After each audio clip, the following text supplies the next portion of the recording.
আলাইকুম ওয়া রাহমাতুল্লাহি তাআলা ওয়া বারাকাতুহু। আলহামদুলিল্লাহ ওয়াসসালাতু ওয়াসসালামু আলা রাসূলিল্লাহ ওয়া আলা আলিহি ওয়া আসহাবিহি ওয়া মান ওয়ালাহ, আম্মা বা'দ।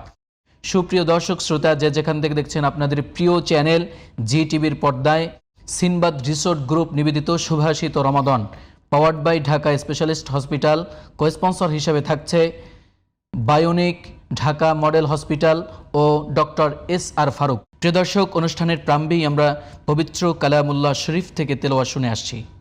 আউযু বিল্লাহি মিনাশ শাইতানির রাজীম।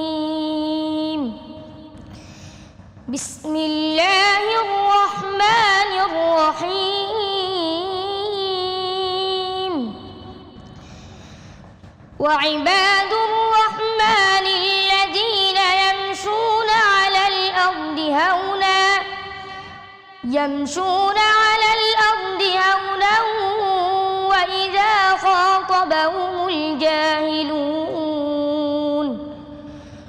وإذا خاطبهم الجاهلون قالوا سلاما والذين يبيتون لربهم سجدا وقياما والذين يقولون ربنا اصرف عنا عذاب جهنم إن عذابها كان غراما إنها ساءت مستقرا ومقاما والذين إذا أنفقوا لم يسرفوا ولم يقتروا وكان بين ذلك قواما والذين لا يدعون مع الله إلها آخر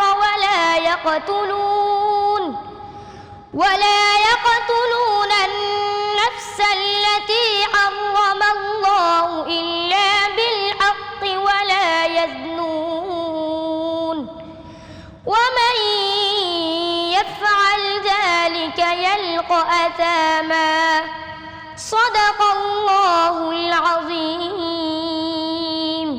প্রিয় দর্শক, এতক্ষণ শুনছিলেন পবিত্র কালামুল্লাহ শরীফের তেলাওয়াত। এ পর্যায়ে আমরা আমাদের অতিথিদের সাথে পরিচিত হয়ে নেব। আমার ডান পাশে রয়েছেন হযরত মাওলানা মুফতি আব্দুল আলিম, প্রভাষক, করুণা মোকামিয়া কামিল মাদ্রাসা, বরগুনা। আসসালামু আলাইকুম ওয়া রাহমাতুল্লাহি তাআলা ওয়া বারাকাতুহু। প্রিয় দর্শক, আমাদের মাঝে উপস্থিত রয়েছেন দেশের আরেকজন ইসলামিক স্কলার হযরত মাওলানা মুফতি মিজানুর রহমান মুহিব্বি, খতিব, বাইতুর রব্বানী জামে মসজিদ, এয়ারপোর্ট, ঢাকা। আসসালামু আলাইকুম ওয়া রাহমাতুল্লাহি ওয়া বারাকাতুহু। প্রিয় দর্শক, আজকে আমরা একটি গুরুত্বপূর্ণ বিষয় আলোচনা শুনব, সেটি হচ্ছে আমানত। আমরা এই বিষয়ের উপরে আলোচনা শোনার জন্য চলে যাচ্ছি হযরত মাওলানা মুফতি আব্দুল আলিম, আপনার কাছে। আপনি বলবেন যে আমরা কিভাবে আমানত রক্ষা করতে পারি। রাসূল সাল্লাল্লাহু আলাইহি সাল্লাম আমানতের উপরে খুবই গুরুত্ব দিয়েছেন। এমনকি রাসূল সাল্লাল্লাহু আলাইহি সাল্লাম যখন হিজরত করে পবিত্র মক্কাতুল মুকাররমা থেকে মদিনা আল মুনাওয়ারায় এসেছিলেন, তখন হযরত আলী রাদিয়াল্লাহু তাআলা আনহু ওয়া আরদা তাকে কিন্তু তার জায়গায় শুইয়ে দিয়েছিলেন। এরপরে তার কাছে যেই সমস্ত আমানত ছিল সেই সমস্ত আমানত তার কাছে বুঝিয়ে দিয়েছিলেন। তো এ বিষয়ে যদি আপনি আমাদেরকে বলতেন কিভাবে আমরা আমানত রক্ষা করতে পারি। আমানত মহান আল্লাহ তাআলার পক্ষ থেকে আমাদের উপর এক দায়িত্ব। এ সম্পর্কে পবিত্র কোরআনুল কারীমে মহান রব্বুল আলামিন বলেন, ইয়া আইয়ুহাল্লাযীনা আমানু লা তাখুনুল্লাহ ওয়ার রাসূলা ওয়া তাখুনু আমানাতিকুম ওয়া আনতুম তা'লামুন। আল্লাহ তাআলা প্রথমে বলছেন, এখানে আল্লাহ তাআলা মানুষদেরকে বলেন, মোমেন যারা আল্লাহ তার রসুলের প্রতি ঈমান এনেছে তাদেরকে আল্লাহ তাআলা আমানতের ব্যাপারে বলছেন যে তোমরা আল্লাহ তার রসুলের আমানত রক্ষা করো। এরপরে বলেছেন যে আল্লাহ এবং তার রসুলের আমানত কি সেগুলা ওয়া আনতুম তা'লামুন, তোমরা ভালো করে জানো যে আল্লাহ তার রসুলের আমানত কি। অর্থাৎ আল্লাহ রব্বুল আলামিন তোমাদেরকে এই পৃথিবীতে সৃষ্টি করেছেন শুধু একটি উদ্দেশ্য, মানুষ আর জিনের উদ্দেশ্য ছিল একটি, ওমা খালাকতুল জিন্না ওয়াল ইনসা ইল্লা লিয়াবুদুন, আমি মানুষ আর জিনকে সৃষ্টি করেছি শুধুমাত্র আমার ইবাদতের জন্য। আর মানুষ এবং জিন যখন আমার ইবাদত করবে আল্লাহ তাআলা তাদেরকে দুনিয়ার জীবনেও শান্তি দান করবেন, পরকাল ব্যক্তিক জীবনে নাজাত দান করবেন। এই আয়াতের তাফসির ইবনে কাসির এই আয়াতের তাফসির করেন যে লুবাবা ইবনে মানসুর সে ইহুদি থেকে মুসলমান হয়ে সবেমাত্র মুসলমান হয়েছে, বেশি দিন হয় নাই। তো লুবাবা ইবনে মানজুর তার গোত্রের ইহুদিরা রাসূল আকরাম সাল্লাল্লাহু আলাইহি সাল্লামের বিরুদ্ধে যুদ্ধের জন্য তারা রওনা হয়েছে। তো সবাই চলে আসছে, কিন্তু লুবাবা ইবনে মানজুর সে একটু দেরি করে আসছে। লুবাবা ইবনে মানজুর যখন রাসূল আকরাম সাল্লাল্লাহু আলাইহি সাল্লামের হাতে কালেমা পড়ে ইসলাম গ্রহণ করলো, লুবাবা ইবনে মানজুর ইসলাম কবুল করার পর সেই যুদ্ধে লুবাবা ইবনে মানজুর মুসলমানদের পক্ষ হয়ে কাফেরদের বিরুদ্ধে যুদ্ধে লড়লেন। লুবাবা ইবনে মানজুর যখন লড়লেন, অনেক কাফেররা সেই যুদ্ধে বন্দী হয়ে গেল। কাফেররা বারবার জানতে চাইল, রাসূল আকরাম সাল্লাল্লাহু আলাইহি সাল্লাম তাদের মতামত জানতে চাইলেন যে তোমাদের মতামত কি। তারা নবী করিম সাল্লাল্লাহু আলাইহি সাল্লাম হযরত সাদ রাদিয়াল্লাহু তাআলা আনহুকে নিযুক্ত করলেন যে তিনি তাদের সাথে কাফেরদের সাথে কথা বলবে। কিন্তু কাফেররা তারা সাদ রাদিয়াল্লাহু তাআলার একে যে ঐক্যমতে বা সমঝোতার ভিত্তিতে একটি পথে পৌঁছা, সেটা তারা সাদকে নেতৃত্বের আসনে মানলেন না। তারা বললেন যে লুবাবা ইবনে মানজুর আমাদের গোত্রে যেহেতু লোক ছিল, সবেমাত্র মুসলমান হয়েছে, তাকে যদি রসুল সমঝোতার জন্য আমাদের কাছে পাঠান সেটা আমরা মেনে নেব। তো তার আগে কাফেররা বলছে সাদকে যে শামের পথ দিয়া যদি আমাদেরকে যাওয়ার জন্য রাস্তা করে সুযোগ করে দেয় তাহলে আমরা এখান থেকে পালিয়ে বা এখান থেকে আমরা নিরাপদে চলে যাব। কিন্তু মুসলমানরা সেটা মানল না। তো লুবাবা ইবনে মানজুর রাসূল সাল্লাল্লাহু আলাইহি ওয়াসাল্লামের পক্ষ হয়ে যখন কাফেরদের ইহুদিদের গোত্রে আসলেন, তখন লুবাবা ইবনে মানজুরকে পেয়ে তারা অনেক আনন্দে, অনেকে তার দাদা ছিল, দাদি ছিল, ভাই ছিল, বাবা ছিল, সবাই আনন্দে তারা কান্না করতেছিলেন। তারা মনে করছে যে লুবাবা ইবনে মানজুর মুসলমানদের যে সিদ্ধান্ত গোপনীয় সেটা সে প্রকাশ করে দেবে। কিন্তু লুবাবা ইবনে মানজুর তাদের চোখের অশ্রুর সামনে নিজের আমানতের দায়িত্বটা সে সঠিকভাবে পালন করতে পারলেন না।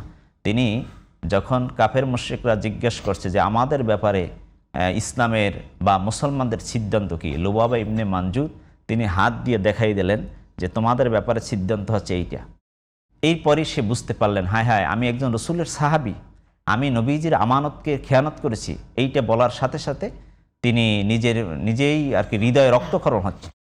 এরপরে লুবাবা ইবনে মানজুর ওখান থেকে চলে গেলেন, রসুল করিম সাল্লাল্লাহু আলাইহি সাল্লামের কাছে না গিয়ে মসজিদে নববীর খাম্বার সাথে নিজেকে বেঁধে ফেললেন যে আমি যে অন্যায় করেছি, এই অন্যায় তো রসুল আকরাম সাল্লাল্লাহু আলাইহি সাল্লাম ক্ষমা করবেন না। স্বয়ং যদি রব্বুল আলামিন আমাকে ক্ষমা করে তাহলে রসুল আমাকে ক্ষমা করবে। লুবাবা ইবনে মানজুর মসজিদে নববীতে যখন এই রশি বাঁধা অবস্থায় দাঁড়িয়ে দাঁড়িয়ে কাঁদতেছেন, নবী করিম সাল্লাল্লাহু আলাইহি সাল্লাম যখন নামাজের জন্য আসছেন, দেখলেন যে লুবাবা ইবনে মানজুর নিজেকে শাস্তি দিচ্ছে।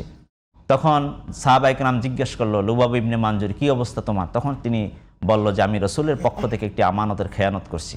নবীজি তখন বললেন যে লুবাবা ইবনে মানজুর যদি প্রথমে আমার কাছে আসতো তাহলে আমি আল্লাহ তাআলার কাছে লুবাবা ইবনে মানজুরের পক্ষই ক্ষমা প্রার্থনা করতাম। কিন্তু লুবাবা ইবনে মানজুর আমার কাছে না এসে যখন মসজিদে নববীতে নিজেই চলে আসছেন, এখন বিষয়টা আল্লাহ তাআলার হাতেই চলে গেছে। বরং সে আমানতের খেয়ানত করছে, এক আল্লাহর আমানতের খেয়ানত করেছে।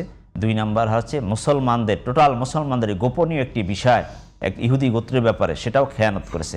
আল্লাহ রাব্বুল আলামিন পরবর্তীতে এই লুবাবা ইবনে মানজুর যখন নিজে আত্মসমালোচনা নিজে যখন ভুগছেন, আল্লাহ তাআলার পক্ষ থেকে দিলে মনে তওবা করেছেন, আল্লাহ তাআলা লুবাবা ইবনে মানজুরকে মাফ করেন। জি মোহতারাম, আপনাকে অসংখ্য ধন্যবাদ। আবারও আপনার কাছে আমরা ফিরে যাচ্ছি হযরত মাওলানা মুফতি মিজানুর রহমান আপনার কাছে।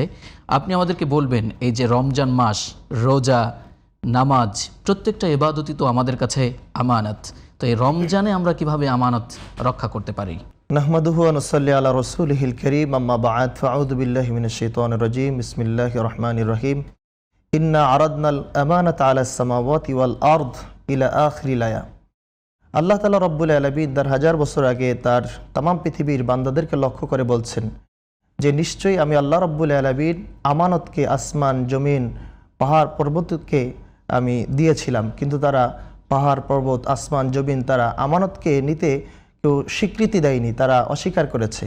কিন্তু আল্লাহ পাক রব্বুল আলামিনের নবী হযরত আদম সফিউল্লাহ তিনি আমানতকে নিয়েছেন। আল্লাহ তাআলার কাছে প্রশ্ন করেছেন, আল্লাহ আমি যদি আমানতকে নিই তাহলে আমার জাযা কি? আল্লাহ রাব্বুল আলামিন বলেছেন, আপনার সন্তান যদি আমানত আদায় করতে পারে, আল্লাহ তাআলা রাব্বুল আলামিন আমি বলছি তারা বিনা হিসাবে জান্নাতে চলে যাবে। আর যারা আমানতের খেয়ানত করবে তারা কিয়ামতের ময়দানে জাহান্নাম ছাড়া তাদের কোনো পন্থা থাকবে না। এই আয়াতকে সামনে রেখে আপনি যে প্রশ্নটা আমাকে ছুড়ে দিয়েছেন অত্যন্ত চমৎকার একটি প্রশ্ন। রমজানুল মোবারক চলছে, কিন্তু আমরা আমানতকে আমরা রক্ষা করছি না। এখানে একটি বিষয় ক্লিয়ার করা দরকার। আমানত বলতে আসলে কি বোঝাই? যে টাকা পয়সার লেনদেন অথবা ভাইয়ের হক, এটা কিন্তু না। অর্থাৎ সমগ্র জীবনটাই মুমিন বান্দার হচ্ছে আমানত। যেরকম রমজান আমানতটা কি? আমার হাত, আমার চোখ, আমার জবান, এটা হেফাজত করা আমানত। আপনি যদি হাদিসের দিকে লক্ষ্য করেন, ইমাম বাইহাকি তার শুআবুল ইমানের ভিতরে চমৎকারভাবে হাদিস কোট করেছেন। হাদিস নাম্বার হচ্ছে 3374, 3374 নাম্বার হাদিস।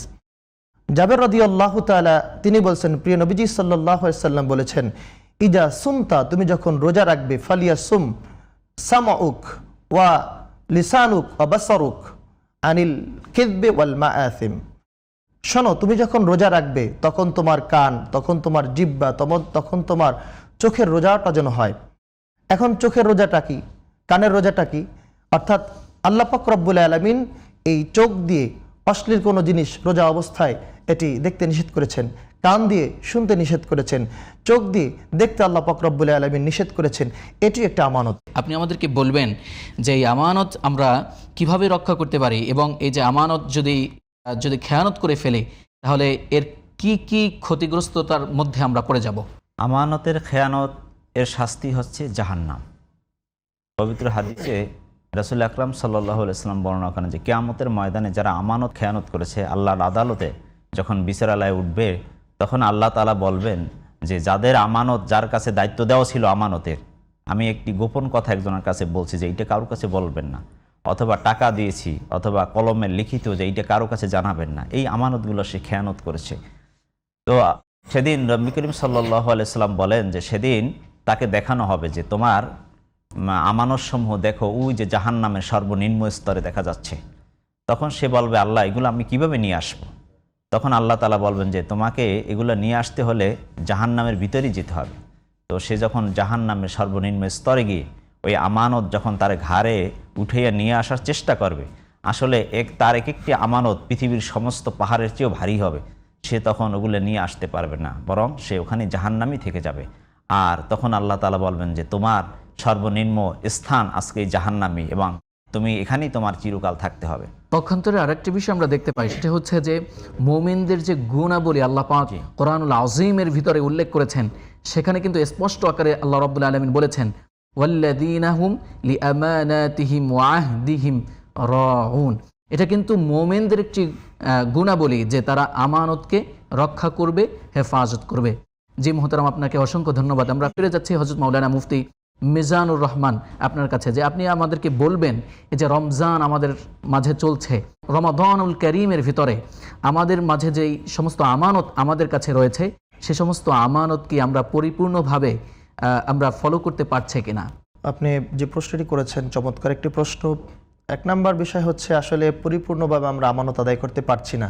যেমন এখানে আরেকটি বিষয় বলে নেই, সেটি হচ্ছে যে আমাদের পার্শ্ববর্তী আমাদের যে সমস্ত ভাইরা যারা গরিব অবস্থায় রয়েছেন, তাদের দিকে তাকানোও কিন্তু আমাদের দায়িত্ব, সেটাও কিন্তু আমানতের ভিতরে পড়ে। আমরা কি সেই কাজগুলো করছি কিনা? রাসূল পাক সাল্লাল্লাহু আলাইহি সাল্লাম সহিহ হাদিস মুবারকে বলেছেন, আম্মাজান আয়েশা সিদ্দিকা রাদিয়াল্লাহু তাআলা আনহাকে বলেছেন, তুমি যখন তরকারি পাকাবে একটু ঝোল বেশি করে দিবে, কারণ তোমার প্রতিবেশী যে আছে তাকে একটু ঝোল দিবে। এই দৃষ্টিকোণ থেকে রমজানে আমরা এই বিষয়টাকে সামনে রেখে আমানতকে আদায় করতে পারি। কারণ বান্দা আল্লাহ পাক রব্বুল আলামিনের ঠিক আছে, কিন্তু এই আমানতটা আমার উপরে আল্লাহ তাআলা ন্যস্ত করে দিয়েছেন। রমজানে আমরা রোজা রাখি কিন্তু আমরা মিথ্যা বলি, মিথ্যা না বলা হচ্ছে আমানত।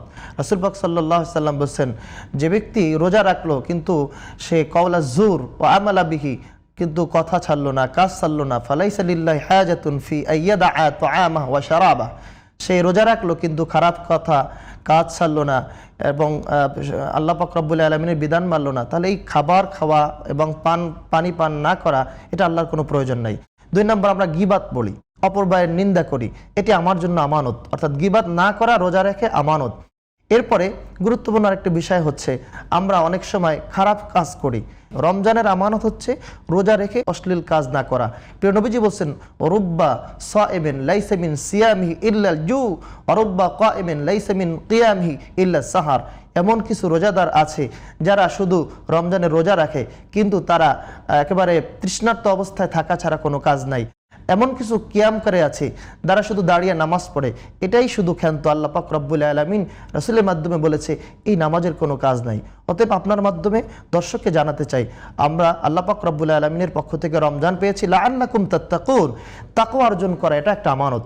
আল্লাহ যেন আমাদেরকে এই রমজানুল মুবারাকে আমানতের হক আদায় করে আমল করে দুনিয়া আখেরাতে আল্লাহ তাআলা বরকত দান করে, কিয়ামতের ময়দানে যেন আমরা দাঁড়াতে পারি, সেই আল্লাহ যেন তৌফিক আমাদের দান করেন। জি মোহতারাম, আপনাকে অসংখ্য ধন্যবাদ। আমরা ফিরে যাচ্ছি হযরত মাওলানা মুফতি আব্দুল আলিম আপনার কাছে। আপনি আমাদেরকে একেবারে সংক্ষিপ্ত আকারে বলবেন যে এই রমাদান মাসে যে আমানতগুলো আছে আমাদের কাছে সেগুলো কিভাবে আমরা পালন করতে পারি। পবিত্র কোরআনে আল্লাহ রব্বুল আলামিন বলেছেন, ইন্নাল্লাহা ইয়া'মুরুকুম আন তুআদ্দুল আমানাতি ইলা আহলিহা। আমরা যে শুধু নিজেদের আমানতের ব্যাপারে যত্নবান হব এটা নয়, পরিবারের প্রতি আমাদের আমানতদারিতা রয়েছে।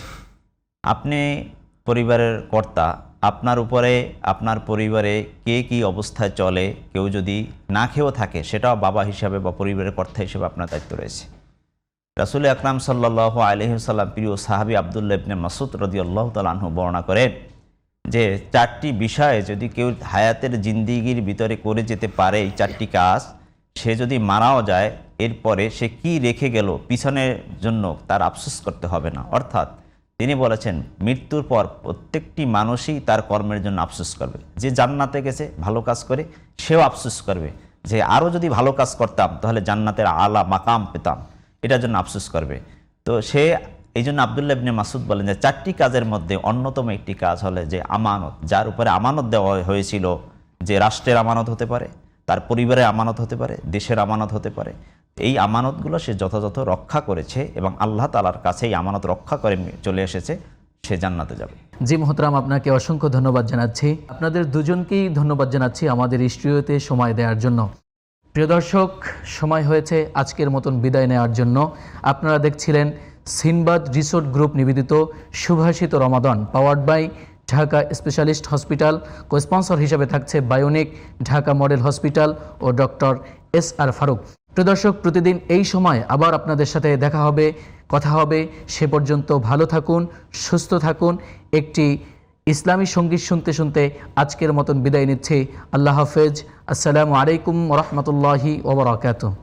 তুমি আসমানে থাকো প্রভু, আমি জমিনে, তবু তোমারি প্রেম জহনে হৃদয় গহীনে। তুমি আসমানে থাকো প্রভু, আমি জমিনে, তবু তোমারি প্রেম জহনে হৃদয় গহীনে। তোমারি রহম ছাড়া বাঁচা বড় দায়, প্রতিদিনে প্রতিক্ষণে জড়িয়ে রাখো গো আমায়। তোমারি রহম ছাড়া বাঁচা বড় দায়, প্রতিদিনে প্রতিক্ষণে জড়িয়ে রাখো গো আমায়।